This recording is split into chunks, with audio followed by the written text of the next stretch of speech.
A partir de agora está no ar Agro e Prosa Podcast, o seu podcast do agronegócio. Oferecimento Precisão Aeroagrícola. Alta tecnologia, eficiência e produtividade no campo.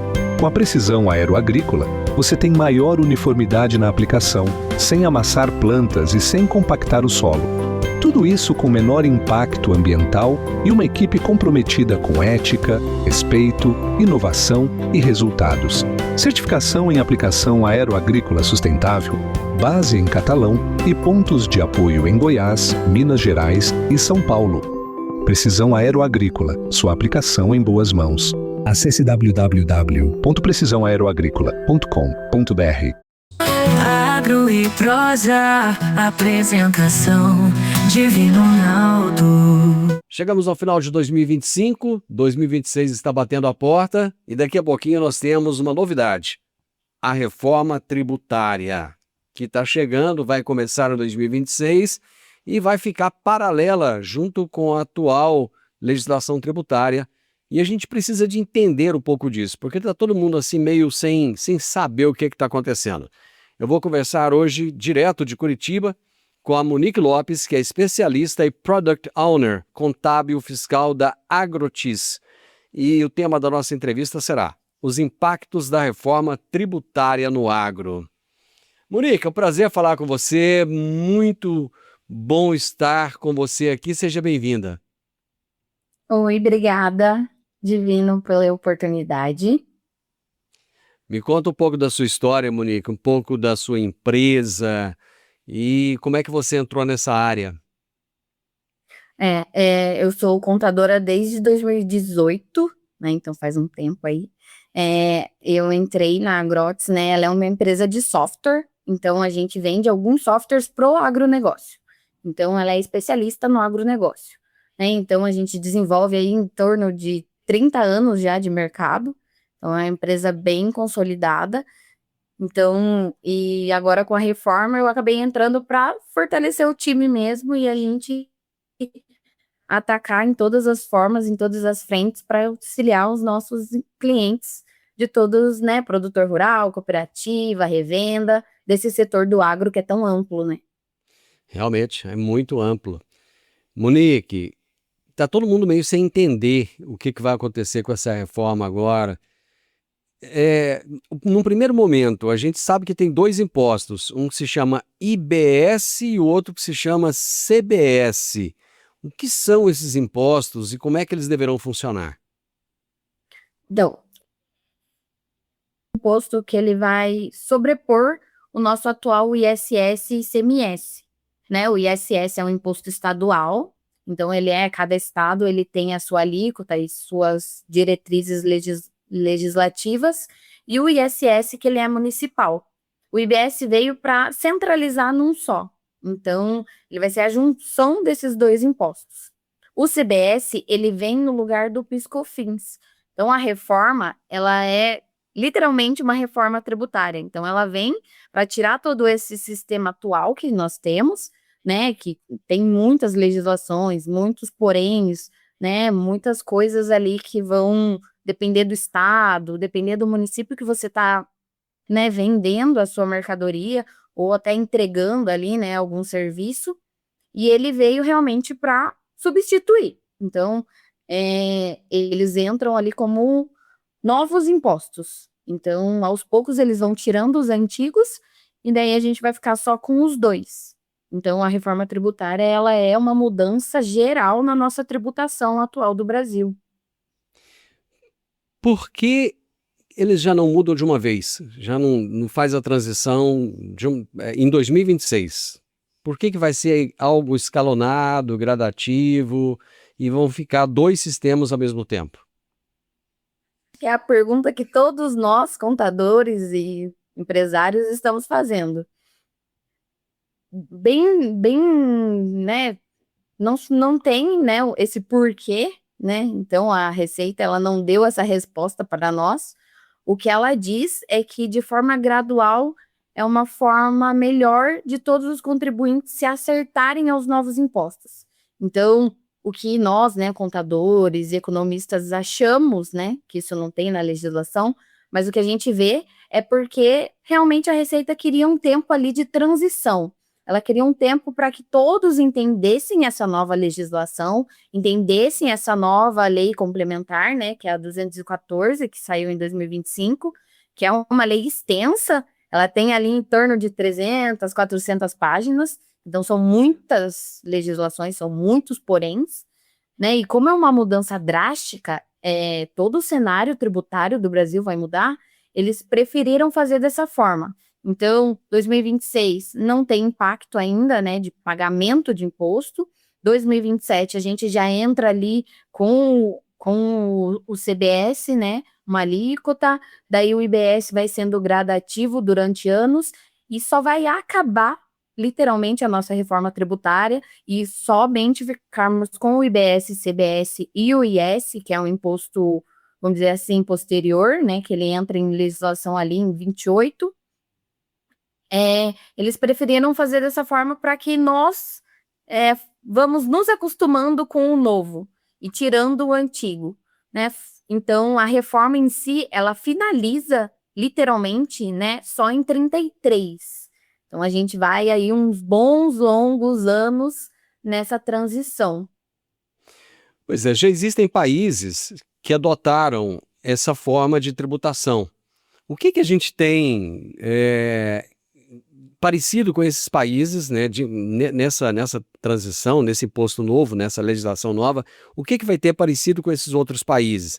Porque parece que o Brasil fez meio que uma coisa híbrida, fez uma série de mudanças e acabou ficando um pouco diferente daqueles países que já adotaram. O IVA, né, que a gente fala, é um imposto que é estrangeiro. Então, né, ali nos Estados Unidos a gente tem esse imposto. Então, quando você compra qualquer coisa, né, vamos dizer assim, no mercado, né, se você vai numa lanchonete, esse imposto já vem na tua nota, na tua notinha ali de caixa, vamos dizer assim. Então, o Brasil vai adotar isso também. Só que o que acontece? No Brasil, a gente não vai ser uma alíquota fixa.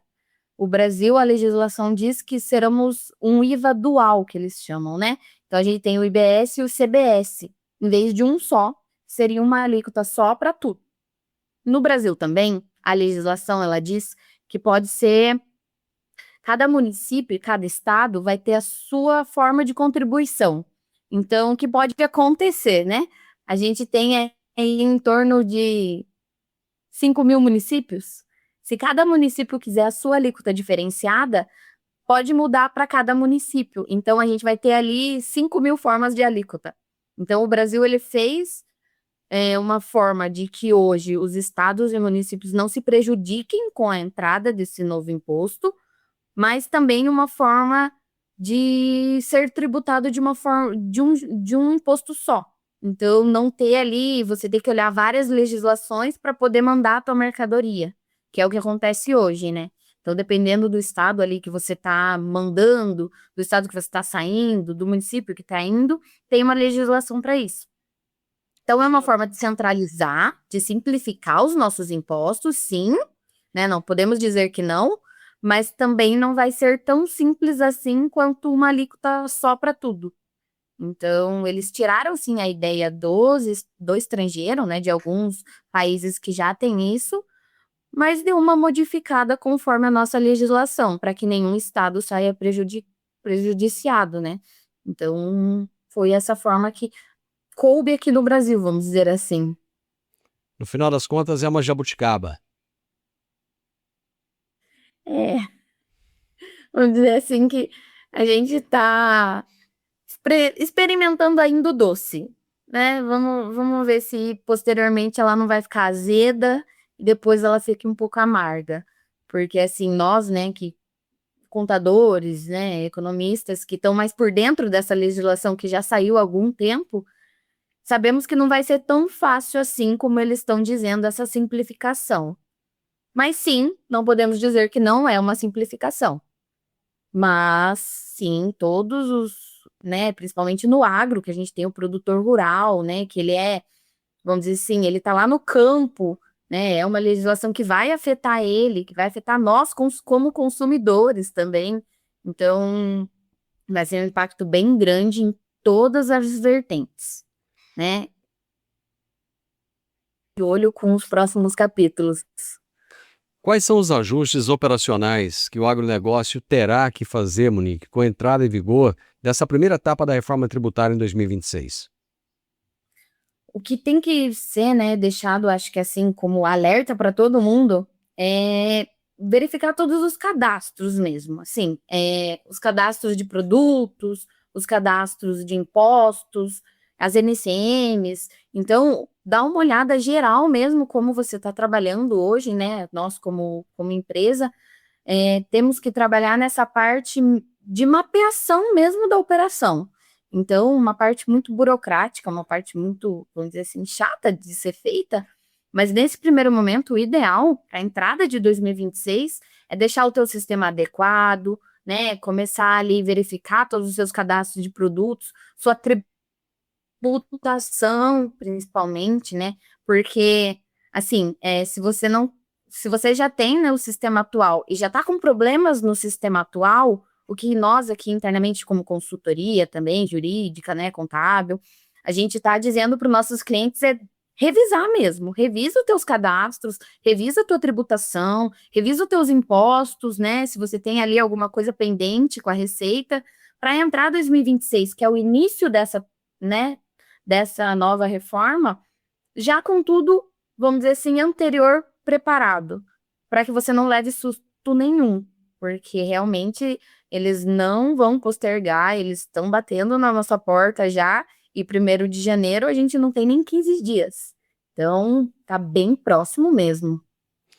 Haverá alguma mudança significativa no momento de se tirar a nota fiscal em 2026? Ela não. Anteriormente, a gente teve, né, na nossa NT ali, que é o que rege tudo da nota fiscal, a nota técnica, ela vinha com um parecer que a nota não emitiria se você não mandasse os novos tributos. Então, se você não mandasse na tua nota fiscal o IBS e CBS, o faturamento iria parar. Não iria emitir ali a partir do dia 5. Com a entrada em vigor de uma nota técnica do dia 4 desse mês, isso não vai acontecer. Ou seja, o seu faturamento não vai parar se você não mandar os tributos. Mas a nota técnica diz que é sim a tua obrigação fiscal mandar esses tributos na nota. Então, a tua escrituração ela é obrigatória. Então, o que acontece, né? A legislação, né, a lei complementar, ela solicita a informação na nota a partir de 2026, então essa informação é obrigatória, mas se você não mandar, você não vai ter esse travamento de faturamento. Mas o que é interessante a gente, né, colocar na cabeça de todos ali que estão nessa lida do operacional. Tem um passivo oneroso que pode ser cobrado posteriormente. Porque, né, o que a gente entende aqui na legislação, se há uma obrigação fiscal, mesmo que ela não tenha valor, né, porque esses impostos não vão ter valor de tributação, vamos dizer assim, ele é informativo na nota. Ele não vai aumentar o valor da tua nota, ele não vai ter uma retenção de impostos, ele não vai ter uma apuração posterior, mas ele pode te gerar um passivo fiscal ali que você nem vai ficar sabendo se você não enviar. Então, é interessante todo mundo começar 2026 com o envio dessas informações na nota, mas podemos dizer que não vai parar o faturamento se você não enviar. Mas ali fica um alerta. Se a legislação diz que é obrigatório, eu pecaria pelo excesso e mandaria. Entendi. Quais deverão ser os pontos de maior atenção em relação ao fluxo de caixa, entrada e saída de valores? Nesse primeiro momento, em 2026, como eu falei, ele não tem impacto de valor fiscal. Então, ele não tem impacto de apuração. Você não vai pagar esse imposto novo. Mas o que tem que ficar muito no radar de todos em 2026? O que eu uso muito de exemplo é um contrato. Você fez um contrato de safra para 2027, mas você fez seu contrato de safra agora em 2026, que esse imposto não entra, que ele não é tributado e que ele não vai aumentar a tua carga tributária. Então, você pode ter feito um contrato de safra que, quando você faturar lá em 2027, ele vai ter um custo maior, porque você vai ter um imposto a mais. Então, acho que isso tem que ficar de alerta para todos, né? Todos que estão aí entrando 2026, 2027, esse tributo ele vai ser cobrado. Então, precisa sempre ficar nesse, né? Se atentar a esse fluxo de caixa futuro. Então, janeiro de 2027 vai ser um mês, vamos dizer assim, caótico, porque você vai ter o pagamento do teu tributo do ano de 2026, que seria o tributo normal, né? O atual. Mas também você vai ter o tributo já do IBS e CBS cobrado na tua nota. Então vai ser 2 operações ali, 2 tributos diferentes, distintos, sendo cobrados juntos. E o tributo do IBS e CBS, ele é cobrado já na saída da nota. Então ele não é um tributo que você faz a apuração posterior, como é os nossos atuais. Então tem que sim ficar de olho ali nas legislações, nas regulamentações, para que não seja pego de surpresa e em 2027 não tenha esse fluxo de caixa para pagamento. Então, esse é o alerta aí geral para que em 2027 ninguém tenha surpresa nenhuma. As alíquotas já foram definidas? Por exemplo, no caso de insumos, já se sabe se haverá aumento de impostos em relação ao que é pago atualmente?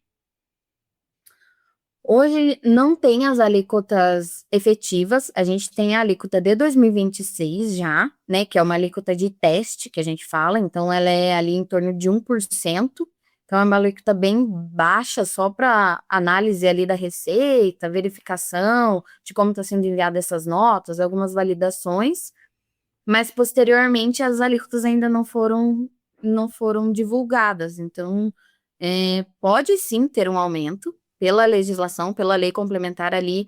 A gente tem o IS, que é o Imposto do Pecado, que ele é em cima de todos os produtos que afetam o meio ambiente. Então, a gente tem grande ali, né? Não podemos também dizer efetivamente que isso vai ser feito, que isso vai impactar a mesa do nossos consumidores e também a produção rural, mas temos sim que continuar verificando. Eu sei, né, que o setor do agro ele é muito extenso, ele é muito grande aqui, então ele pode ainda entrar em alguns detalhes ali que a Receita ainda não soltou, mas pode sim acontecer de um aumento ali, principalmente nos defensivos, né, nesses produtos que ali afetam o meio ambiente em si. Mas teria que ainda continuar ali verificando a regulamentação. É muito estranho isso, né? Porque eles criam as coisas para depois saber o que vai ser aquilo, né? Então dá um nome, né? Mas não sabe ainda o que é. Aí depois vai entender. É muito esquisito, é coisa de Brasil mesmo. Monique, que tipo de organização interna e adaptação serão necessárias para que não se pague tributos além daquilo que tem que ser pago? É realmente continuar com essa verificação da regulamentação. Acho que, né, analisar ali seus produtos, seus cadastros, sua tributação, né, talvez ali ter uma revisão periódica dessa situação dentro da empresa. Acho que sempre visando essa verificação de legislação, né, trazer isso para dentro da empresa mesmo, né, não deixar só ali no abstrato. Então, acho que tem que ser sempre analisado, sempre verificado, ter uma simulação, talvez, desses impostos novos, para que não seja pego de surpresa posteriormente. Tá, a pergunta que todo mundo faz e todo mundo quer saber nesse momento, vamos ver se você tem a resposta de $1 milhão. Com a entrada em vigor da reforma, deverá haver impactos nos preços dos produtos agrícolas. Vou resumir. A comida pode ficar mais cara na mesa? Olha, hoje os produtos, né, de cesta básica que a gente chama, né, que tem ali todos os nossos isenções, diferimentos, reduções, eles podem sim acontecer uma mudança de valores, podem sim afetar os nossos produtores, nossas cooperativas, né, nosso setor do agro, mas não temos como ter essa certeza absoluta ainda, né? Porque também não tem alíquota ainda, não tem essa regulamentação mais específica. O agro, sim, né? Tem algumas situações ali que já foram já entraram em agricultura, então a gente tem uma situação tributária só para o agro, então, que é uma classificação com diferimento e redução, mas a gente sabe que o agro ele tem muitos benefícios fiscais hoje, né? Então, ele tem PIS/COFINS reduzido, PIS/COFINS isento, ele tem toda uma tratativa diferente para que não afete mesmo, né, a mesa do trabalhador, a mesa ali do consumidor, e que nós não percamos nosso feijão com arroz, né? Então, hoje não dá para ter essa certeza, mas o que é falado, o que é analisado, é que sim, pode acontecer. Então, continuar nos anos, né, tentando batalhar aí por uma redução para que não ocorra esse aumento drástico na nossa comida. Mas a ideia, né, da Receita é fazer, sim, uma redução que não impacte tanto assim o nosso setor.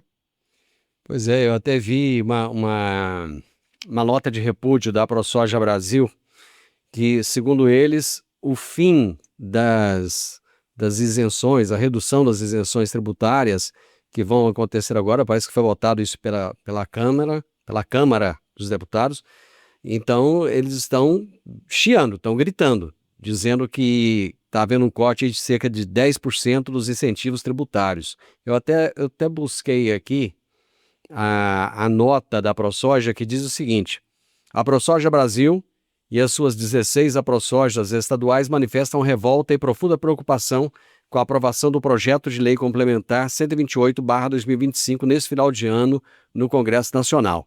O PLP corta 10% dos incentivos e benefícios tributários hoje existentes para diversos setores, dentre eles as indústrias do setor agropecuário.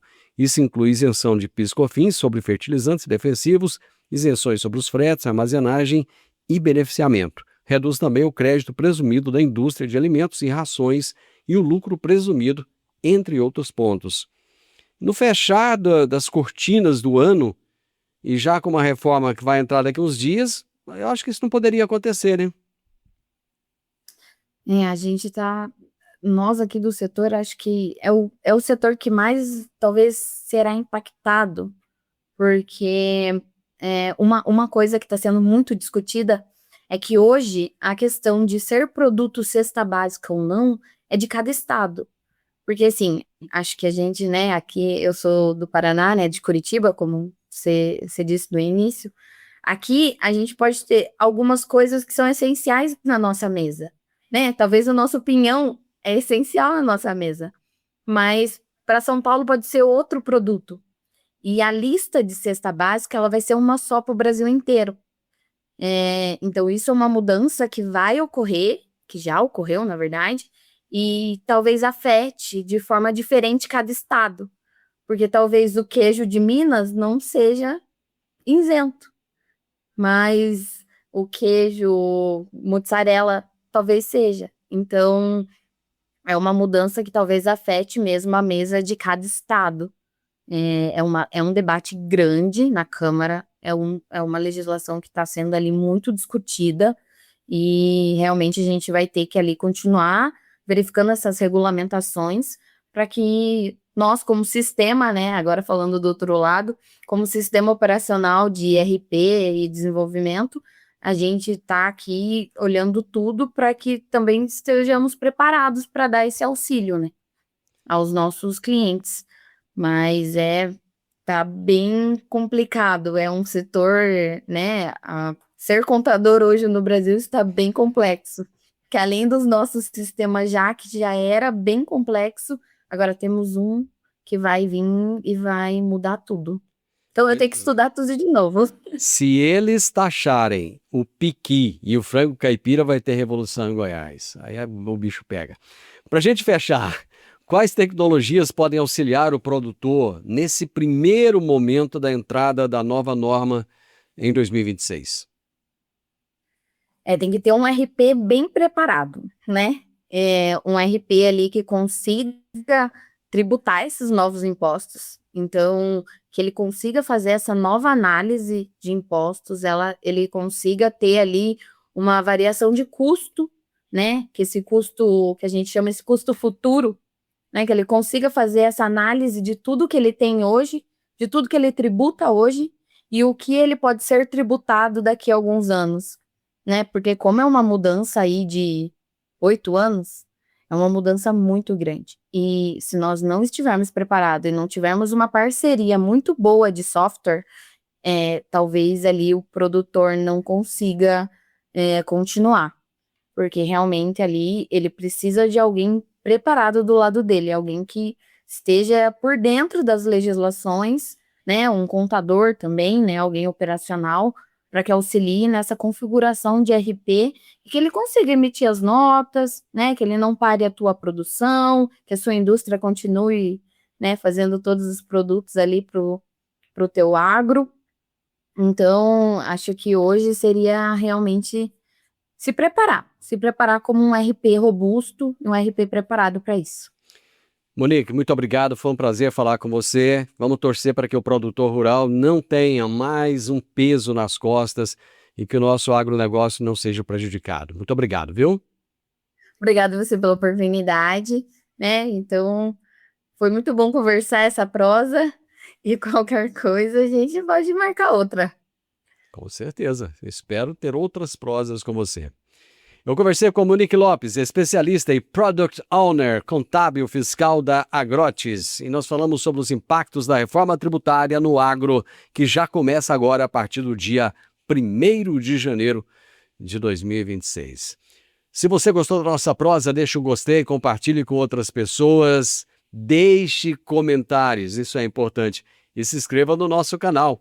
Um grande abraço para todos vocês e até a nossa próxima prosa. Tchau, tchau. O podcast Agro e Prosa tem o objetivo de falar do agronegócio de forma fácil, simples e descomplicada. Diariamente conversamos com os maiores atores do agro e abordamos os mais diversos assuntos de interesse de produtores rurais, técnicos, pesquisadores, profissionais da área e simpatizantes do agronegócio. Se você gosta do nosso podcast, então você pode nos ajudar. É muito simples. Basta seguir-nos nas principais plataformas de streaming e também no YouTube. Se você deixar um gostei, compartilhar os episódios e deixar um comentário, já vai nos ajudar muito a dar relevância tanto ao podcast quanto ao canal. E o mais importante de tudo, nos siga para receber notificações de novos vídeos e episódios. Um grande abraço para você e até a nossa próxima prosa.